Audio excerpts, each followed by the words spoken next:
Well, tonight we're coming to you live from just outside the Capitol building. You can see in the background. In just 24 hours, President Trump will give his first address to a joint session of Congress. The president has pledged to speed up the deportation of illegal immigrants, and that's provoking fury from congressional Democrats. As a show of resistance, tomorrow several of them will be inviting illegal immigrants to attend the speech. One of those congressmen planning to rebuke the president in this manner is Jared Polis. He's a Democrat from Colorado.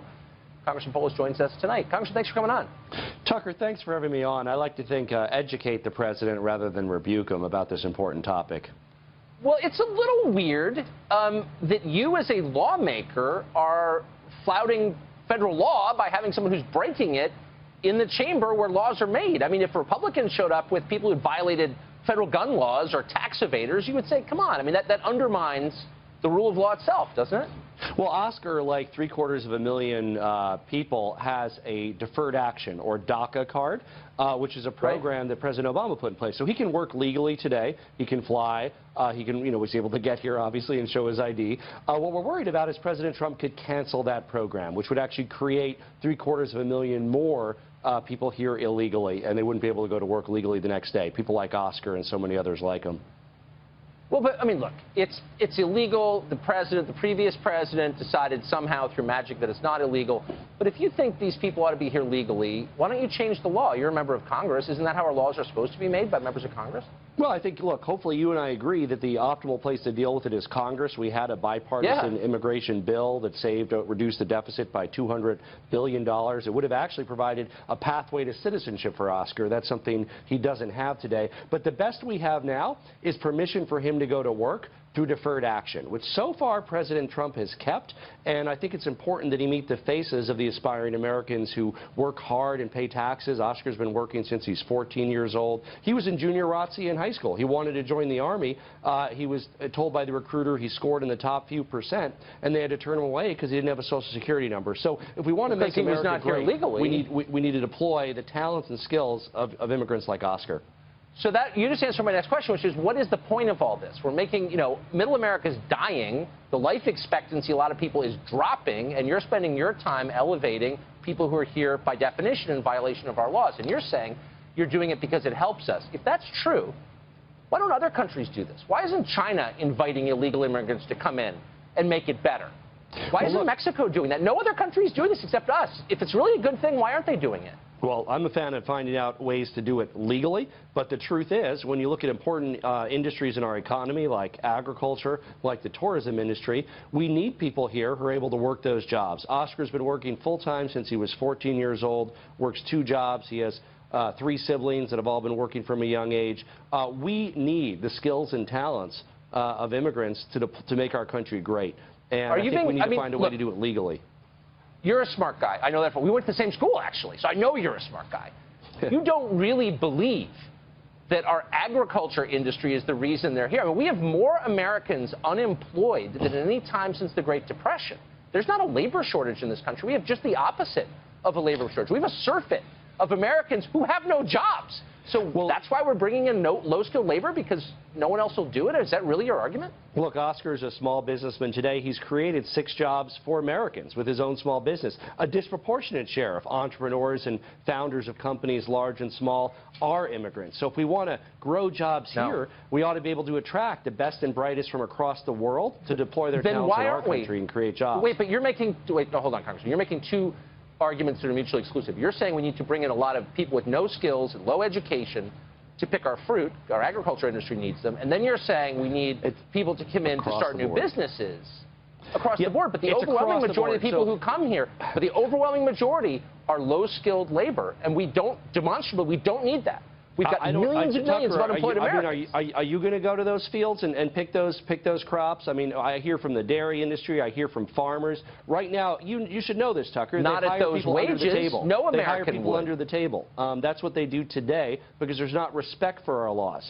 For our laws to have respect, we need to align them to the actual needs of the economy. The economy and the invisible hand are a powerful force. You can only deny them so long. We need people to support our quality of life and to support our economy. And the immigrants are an important part of that. We need a surf class. So when did Democrats, liberal Democrats, find themselves on the side of employers hoping for more low-wage labor to exploit? I thought Democrats were supposed to be protecting those people like Cesar Chavez did.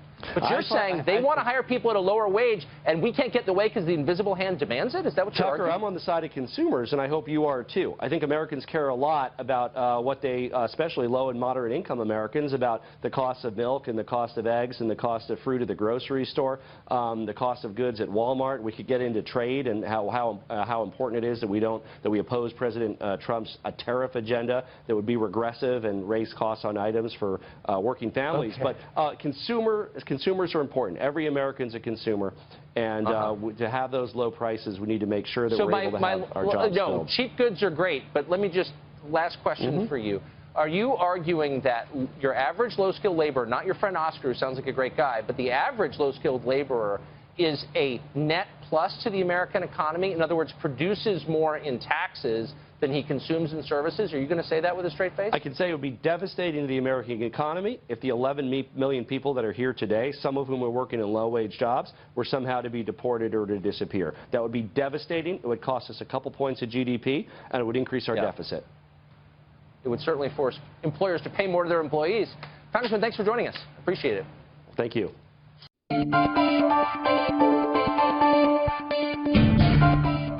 Hello and welcome to A Spirited Debate. I'm Lauren Green. The 115th Congress has just been sworn in, and while Republicans still maintain control of both the House and the Senate, there's something else that's been maintained from the last Congress and many before.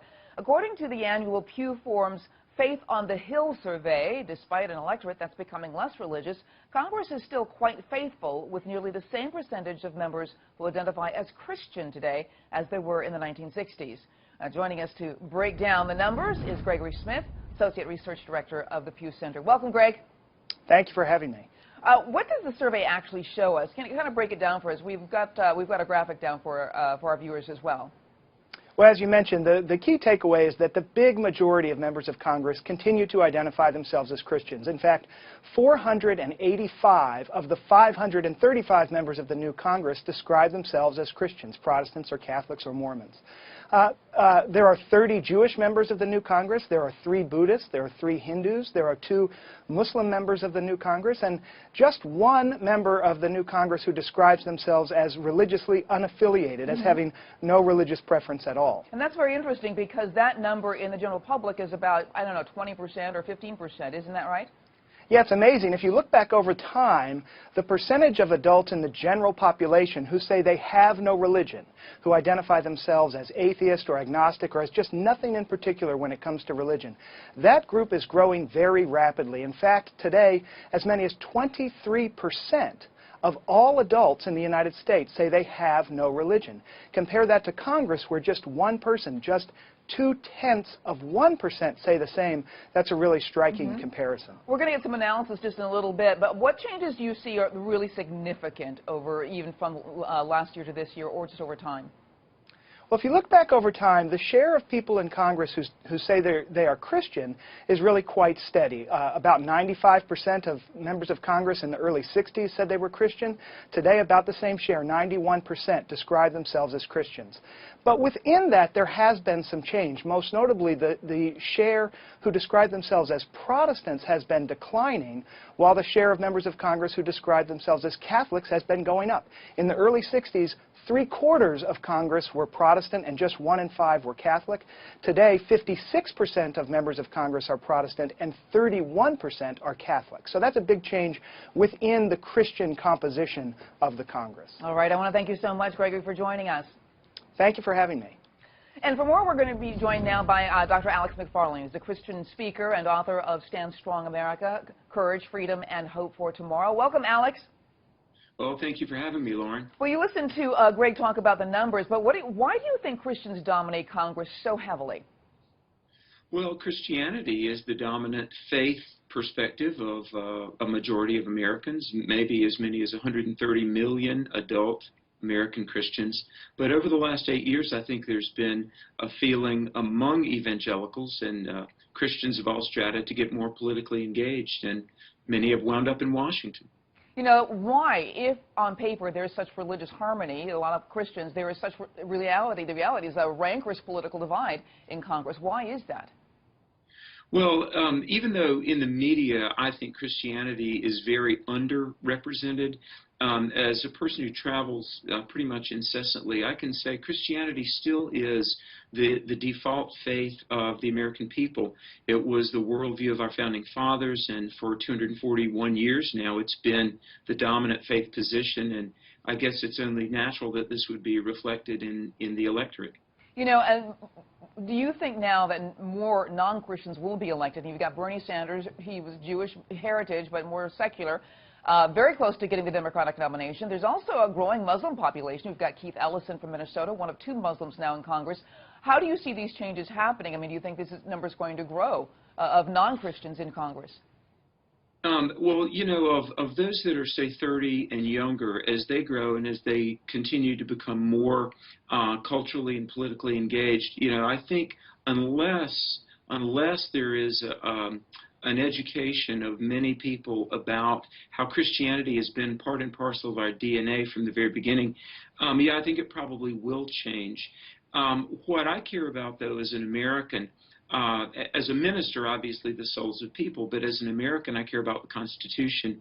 And a whole new generation does need to be informed about how a Judeo-Christian worldview shaped our Constitution and our greatest traditions for 2 centuries plus, and that's something we desperately do not want to lose. Okay. All right. Alex McFarland, thank you so much for joining us. Wonderful. Wonderful coverage. Thank you, Lauren. All right. And for complete coverage on the new Congress, check out FoxNews.com. I'm Lauren Green, and thanks for watching.